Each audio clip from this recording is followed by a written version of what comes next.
இளைய தளபதியை திருப்பி பார்க்கறது எனக்கே ரொம்ப சந்தோஷமா இருக்கு.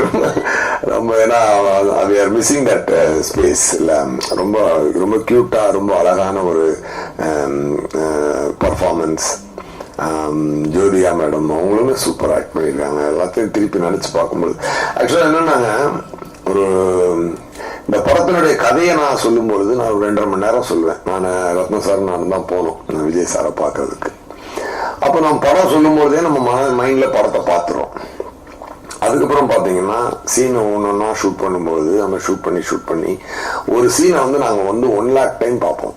ஏன்னா எடிட்டிங்ல, அது டிஸ்கஷன்ல, மியூசிக் டைரக்டருக்கு கதை சொல்லும் பொழுது, அசிஸ்டன்ட் டைரக்டருக்கு கதை சொல்லும் பொழுது, டைரக்டர் அந்த சினிமாட்டோகிராஃபருக்கு கதை சொல்லும்போது, ஃபைட் மாஸ்டருக்கு கதை சொல்லும் பொழுது, எடுத்த சீனை எடிட் பண்ணும்போது, விஜயன் சாரோட உட்காந்து ரஷ் பார்க்கும்போது, ஒவ்வொரு டைம் பார்த்தீங்கன்னா கிட்டத்தட்ட ஒவ்வொரு சீனையும் நாங்கள் மிக்சிங் எல்லாத்துலையும் பார்த்தோம். ஃபைனல் ட்ரிமிங் மிக்சிங் இது வரைக்கும் பார்த்தீங்கன்னா கிட்டத்தட்ட 1 lakh டைம் ஒரு சீனை நாங்கள் கோத்ரூ பண்றோம் அந்த மைண்ட்ல.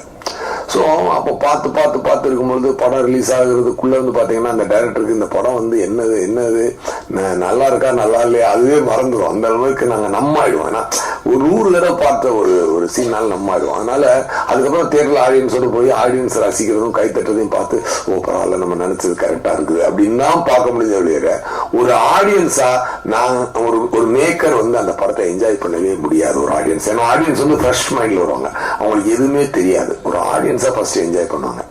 ஃபர்ஸ்ட் டைம் நான் ஆடியன்ஸா அந்த சாங்கை பார்த்தேங்க, இந்த படத்தை ரியலா நான் என்ஜாய் பண்ணேன் உண்மை. அப்போ ஆடியன்ஸ் எவ்வளவு என்ஜாய் பண்ணிருப்பாங்கல்ல.